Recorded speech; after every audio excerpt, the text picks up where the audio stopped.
How's it going, everybody? It's Shinigami here to bring you another One Piece chapter review. Second recording. Oh well, kind of had my audio on low instead of high, so too much bass. But I think we fixed it. Hopefully, let me know down in the comments below. This chapter gets pretty intense, and first off, we'll just cover the Yamato cover story first. But yeah, let's jump right into it, boys and girls. So this chapter 1150. Titled Dummy Reversi. Who died? Oh. And I'll continue with that. Sorry, my girl's watching The Walking Dead for the first time. This season 3? Yeah, season 3, so but yeah, pretty crazy. What about it? So we're here, Ogre Child Yamato's Golden Harvest Surrogate Pilgrimage, Volume 34. Yasui's katana has returned to Enma's shrine in Hakumai, bringing the pilgrimage to an end. And I think there's still going to be some more cover stories to go with Yamato, because she hasn't really traveled the entirety of Wano yet. There's still some places we never got to see. And obviously this is the location where Denjiro turned into Kyoshiro. But that's the significance of this place, right? And even more so, pretty badass, is Yamato has actually been able to recruit Page 1 and Ulti as basically her retainers, and they're even wearing the Kozuki crest almost, the fucking sun, right? So this is basically Yamato kind of pulling an Odin, and yeah, I mean, definitely there's a lot more to take care of, because you still got Black Maria, you still got oh my god, you know what, I'm gonna go look it up right here. Let me see, real time, let's see what his name is. Hold up, Toby Ropo.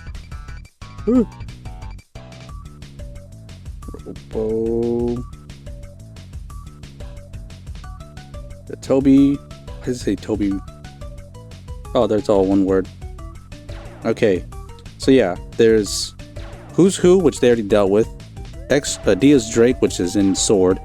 So the only ones to be accounted for, or not accounted for, is Black Maria and Sasaki, which at this point, I'm pretty sure Sasaki would be one of the villains that Yamato would have to fight, because we already have it known that he already had a feud with Who's Who and other shit like that, with who's going to take the next headline spot and all that bullshit. But yeah, that's pretty much all we got right now for Yamato's cover story. Continuing on, look at the kids. They're okay. Old guy from the bar. My daddy got knocked into the underworld. What? Yasan got knocked down? It was that woman. Watch out. Dad, mommy. And they're all just in distraught, right? She's floating. You must be scared, huh? Let me get you. As we see here, she has no time for this. I'm going to call her Imuko, because it's Gunko and Imu. But we see that one of the guy from the bar, right? He gets his eye stabbed by the invisible thorns. He's just yelling in pain, like, ah, what? Huh? What just happened? And Imuko is there, just like, how noisy, right? Fucking conquers Honky. And then yeah, it knocks out all the adults, even knocks out the kids. But they're still walking, so I feel like they're still going to be walking in the direction they need to, unfortunately. But the hockey goes so far. Obviously, you can see there it's hitting the castle, it's hitting other parts of Elbath. As we see here, Dorry and Brogy, hey, what? And you see the Elder Jarl there, just pissed as all hell. He's upset. Even the villagers all the way back at the village are being affected by the hockey. And we see Imuko basically pull out some sigil from her trident and fucking start blasting these, they just started bang, bang, bang, bang. Show no tolerance for resistance. Is that truly all the MMAs can accomplish? Kidding him? But hi one, I've kept the nightmare hole open. Monsters keep pouring out of people's nightmares all over the island. They come from our dreams where the idea of death doesn't exist, which means I can bring them back with a single word. As we return back to everybody else that's tied up, right? Summers, guide those brats. Right away. Huff, huff. That bastard's still alive, says Brooke. Is that woman up there the same as before? She looks different. Where are Luffy and the others? Oh, Luffy, Zoro, and Sanji, and Brook chiming in, and Hurricane too. Just when we need them, they're down in the depths of the underworld. Ugh! And then you see Robin just frustrated with this whole thing, obviously with her remaining, Ohara heritage and books burning. What are you doing, Robin? If we don't act well, I'll end up captured. I'm not gonna just sit here. I'm not gonna just stand here and do nothing. And you see her. She's close to breaking free, but she's bleeding and she's getting pierced by these thorns, or the briar, or whatever. The problem is, who do we bargain with once we have these brats as bait? And you see him kind of cracking his shoulder back together. You're right, High One. The idea of a land without a king is absolutely insane. Damn, this hurts, Gaban, you jerk. And we get back to Imu. I command thee to seize this country, Blue Oni Dorry and Red Oni Brogy. Ye shall become the kings of this land. You're one of the gods' knights. And he just snatches her. You're the one behind all this chaos in Elbeth. Move out, men. Yes, boss. Watch it, Brogy. We're taking the kids back. How many of you are there? And then we just see Imuko pull out some shit, a fucking grimoire. Hearken, Brogy, thou shalt not go, and thou shalt now confront Jarl Bearded Mountain.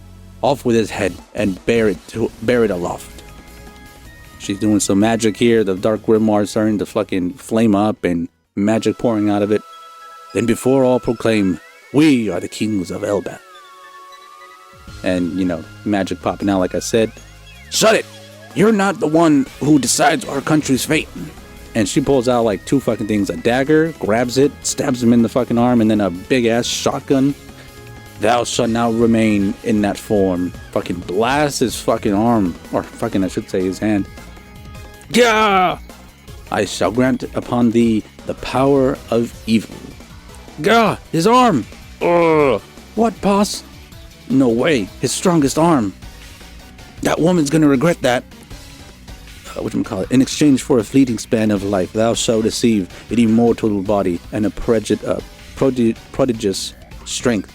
Under Mu's dominion, thou art bound by neither logic nor reason, for the dominion is the very form existence was fated to assume. Demonic contract, a quarrel. And right here we just kind of see a translation note in the Imu's ability. The kanji means demonic contract, but Oda gives the reading a kawari instead of a quarrel, which may be a nod to the energy-wielding alien Coral from A.E. Van Vogt, Black Destroyer. Whatchamacallit? She said demons. What's she trying to do to her? And then just you see Brogy there sinking into the sigil. Ah, I'm sinking. Dark inversion. Domain Dami Reversi. And she's doing some Doctor Strange shit, right? And all of a sudden he flips. What? Boss! Wait! And then he's just flipped, right? And then all of a sudden, he emerges as a demon. Huh? And they're all freaking out. Ah, he turned into a demon. He's huge. Boss, what happened to you? His face is terrifying. Did he really turn into a demon? Give us back our boss. Sorry, give us our boss back. But Brogy, where are your comrades? You've never raised a hand against us. And he's just not there, right? Warrior's pride, and then they get smacked. Oof, unfortunate. Gah-ba-ba-ba-ba. I feel like I can do anything. What is this sensation? Ah, Dorry is down. Yeah. Don't do that, boss. Please snap out of it. And what about the kids? If you do this, there's no turning back. Stop those two. And they got full-on bat wings, devil horns, and teeth and eyes and shit. Our Dorry and Brogy have been infected. Men, let's go kill Jarl. I kind of forgot that one, sorry. Chiefs, huh? Wait. And all of a sudden we see there three to four other people get affected, right? Whoomp, thump. Huh? You guys too? Was it because they were caught in between them? That's either way. Fall back. Yeah. Not bad at all. So this is the Elbaf's true power, says, I'm guessing, Imu. Don't razz everything. This land must be ruled. Yet let us observe but a little longer to assay their worth in battle. Please run, Jarl. The chiefs aren't acting normal. Running? Running isn't something you tell a warrior. And that's it. I don't think we have a break. It doesn't say there, but oof. We get this beautiful double page spread, right, with Dorry and Brogy turned into devils, and then even some of his subordinates that got affected by it too. So that's only what, 4 other ones. But even Killingham's nightmares have been affected by it too. The Thundercloud looks more like a devil with its fangs and stuff. The person that's scared of that Big Mom version thing, whatever, is in the back as well with a giant pan. That's terrifying. The dragon already kind of had those teeth, and the Fenrir, I would say, kind of already had that too. They just kind of gave him a little bit more spikes. But yeah, it is incredibly sad to see our boys Dorry and Brogy affected by this thing. And I gotta pull this up again because I had it yesterday, and I gotta redo all this, right? But so if y'all remember back in Thriller Bark, there was a character by the name of Sindri who was affected by the doctor there, the one that made the zombies and all that shit. And for a moment, she was able to gain control of her body. And we could kind of parallel this with Gunko, where even back then, right, Chopper had noted, even as a corpse, she retained her willpower, something we've seen with Kuma.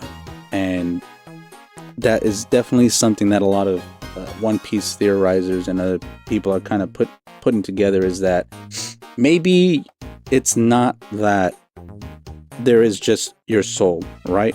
There is your soul, there is your will, which is attached to your body, and then of course your personality and other things like that. That could be your brain, your heart, But there's multiple things. There's the spirit, there's the soul, and then whatever will your body had. Because when Oars took control of Luffy's shadow, Oars was still trying to do all the stuff that Luffy did. Oh yeah, I could have sworn I could stretch, right? I could, I remember this. Gumu, whatever.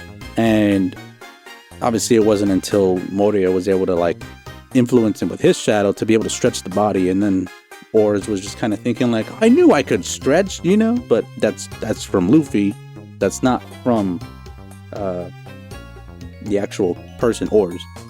So sorry, I messed up. It wasn't spirit, it's soul, shadow, and your body, which holds the will and some core memories, right?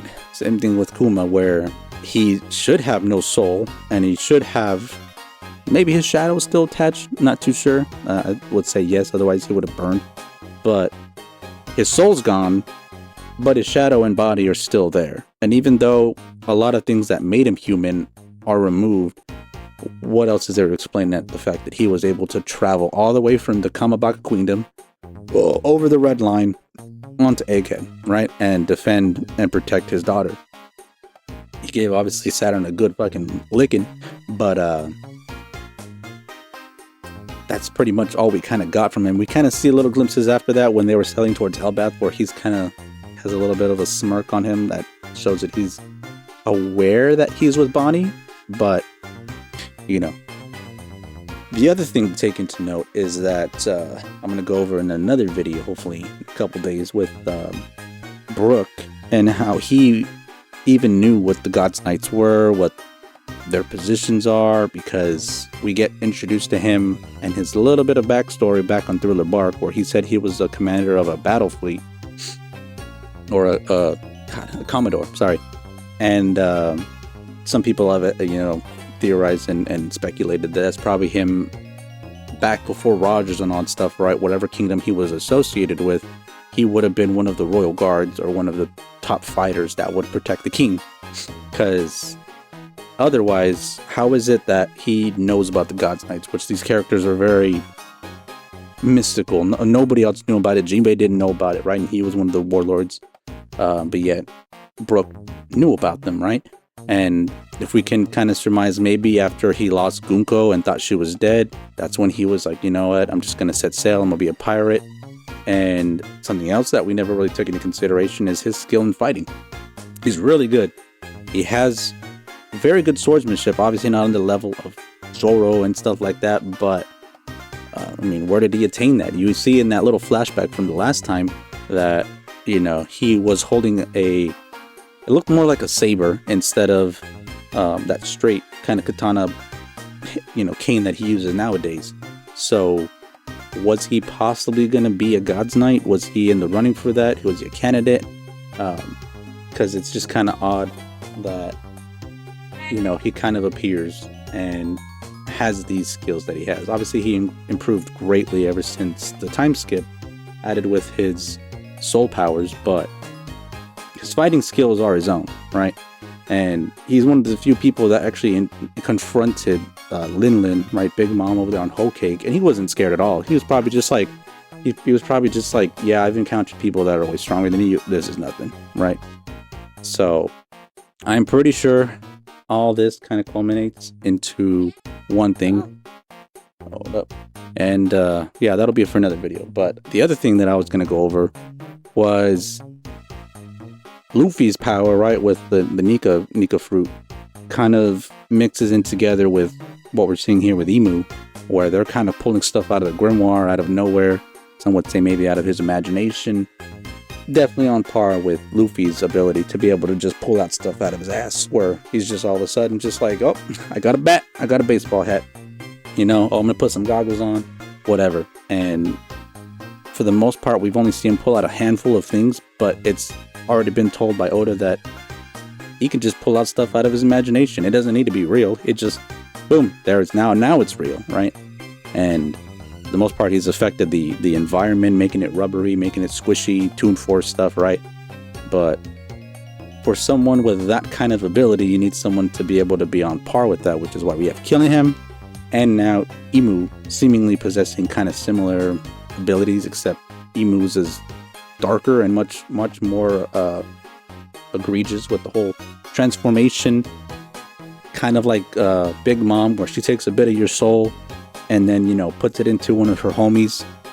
This is kind of like that, but it's more forceful. It's not even like you want it. It's just like, here, I'm going to take this and now you're my subordinate, and you can't really do anything about it. All we can hope is that maybe Luffy's ability could be like, oh, well, I don't imagine you as a devil, I imagine you as my friend, touches them, and then all of a sudden the effects kind of wear away. That's probably one of the only things I can think of what would work, because I don't know. I mean, we need something to be able to counter this, and everybody kind of speculating this is going to be a Sabaody part 2 where they get flung into different places and we get another time skip. I don't think that's going to happen this time, because if they do that, Elbaf will fall. And that's not what happened in Sabaody, right? They just had a character they couldn't beat, got separated, came back, and then, you know, they were powered up and all that. But this takes it a step further, because not only is Elbaf in danger, the kids, Scopper Gaban, but a lot of core information that we need about the Void Century, and even the years before that, the centuries before that, where Joy Boy was actually, you know, kind of prophesized before that with Nika, the mural and all that stuff, right, that Frankie saw. So definitely puts it into a different perspective that this isn't going to be that, but this is definitely kind of just showcasing some of Imu's abilities, possessing somebody, whereas maybe their physical body is even more powerful than what we're getting here with Gunko.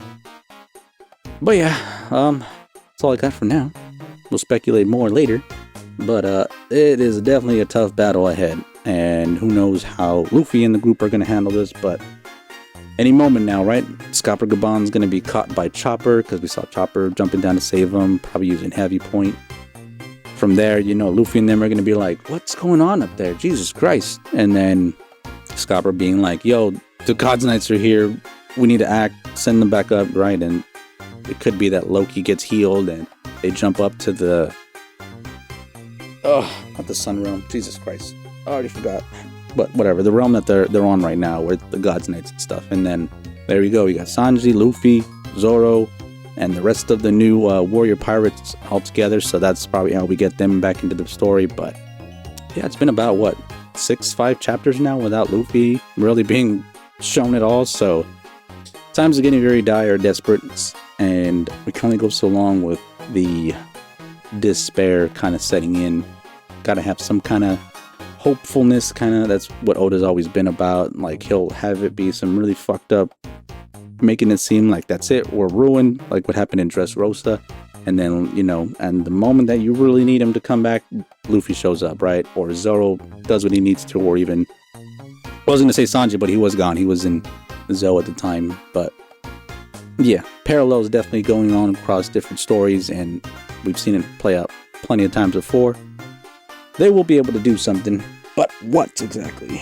And maybe Chopper saw something that was taken note of that he can tell the other guys and implement that with their hockey. Maybe it is just Conqueror's hockey. Who knows? But yeah, with that being said, H Shinigami signing out. Y'all have a good night, good evening, and good morning. We'll see you next time. Bye.